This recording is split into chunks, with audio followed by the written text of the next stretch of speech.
dengarlah keluhan yang keras dari rakyat dan juga dari pihak para istri terhadap sesama orang Yahudi. Ada yang berteriak, "Anak laki-laki dan anak perempuan kami banyak, dan kami harus mendapat gandum supaya kami dapat makan dan hidup." Dan ada yang berteriak, "Ladang dan kebun anggur dan rumah kami gadaikan untuk mendapat gandum pada waktu kelaparan." Juga ada yang berteriak, Kami harus meminjam uang untuk membayar pajak yang dikenakan raja atas ladang dan kebun anggur kami.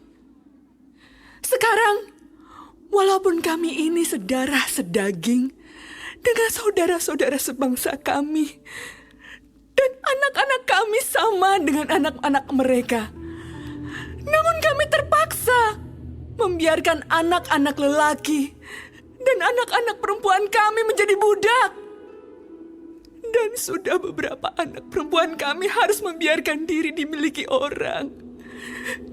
Kami tidak dapat berbuat apa-apa, karena ladang dan kebun anggur kami sudah di tangan orang lain. Maka sangat marahlah aku ketika ku dengar keluhan mereka dan berita-berita itu.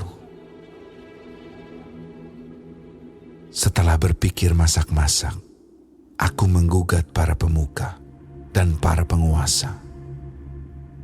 Kataku kepada mereka, "Masing-masing kamu telah makan riba dari saudara-saudaramu."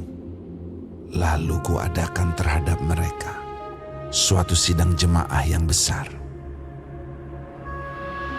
Berkatalah aku kepada mereka, "Kami selalu berusaha sedapat-dapatnya untuk menebus sesama orang Yahudi yang dijual kepada bangsa-bangsa lain.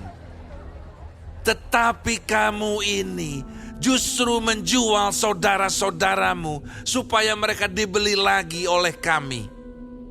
Mereka berdiam diri karena tidak dapat membantah. Kataku, "Tidaklah patut apa yang kamu lakukan itu. Bukankah kamu harus berlaku dengan takut akan Allah kita untuk menghindarkan diri dari cercaan bangsa-bangsa lain, musuh-musuh kita? Juga aku dan saudara-saudaraku dan anak buahku telah membungakan uang dan gandum pada mereka. Biarlah kita hapuskan hutang mereka itu. Biarlah kamu kembalikan kepada mereka hari ini juga ladang mereka, kebun anggur, kebun zaitun, dan rumah mereka.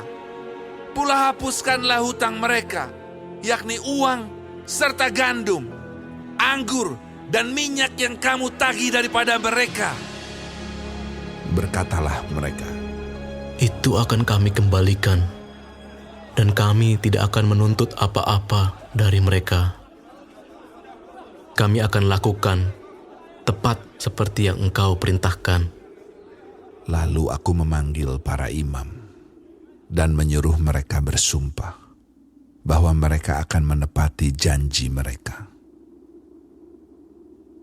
Juga aku kebas lipatan bajuku sambil berkata, "Demikianlah setiap orang yang tidak menepati janji ini akan dikebas Allah dari rumahnya dan hasil jerih payahnya. Demikianlah ia dikebas dan menjadi hampa." Dan seluruh jemaah berkata, "Amin." Lalu memuji-muji Tuhan. Maka rakyat berbuat sesuai dengan janji itu. Pula sejak aku diangkat sebagai bupati di tanah Yehuda, yakni dari tahun ke-20 sampai tahun ke-32 pemerintahan Artahsasta, jadi 12 tahun lamanya aku dan saudara-saudaraku tidak pernah mengambil pembagian yang menjadi hak bupati. Tetapi para bupati yang sebelumnya, yang mendahului aku, sangat memberatkan beban rakyat. bupati-bupati itu mengambil dari mereka 40 shikal perak sehari untuk bahan makanan dan anggur.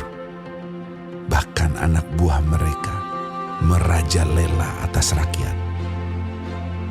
Tetapi aku tidak berbuat demikian karena takut akan Allah. Aku pun memulai pekerjaan tembok itu, walaupun aku tidak memperoleh ladang. Dan semua anak buahku dikumpulkan di sana khusus untuk pekerjaan itu. Duduk pada mejaku orang-orang Yahudi dan para penguasa 150 orang. Selain mereka yang datang kepada kami dari bangsa-bangsa sekeliling kami.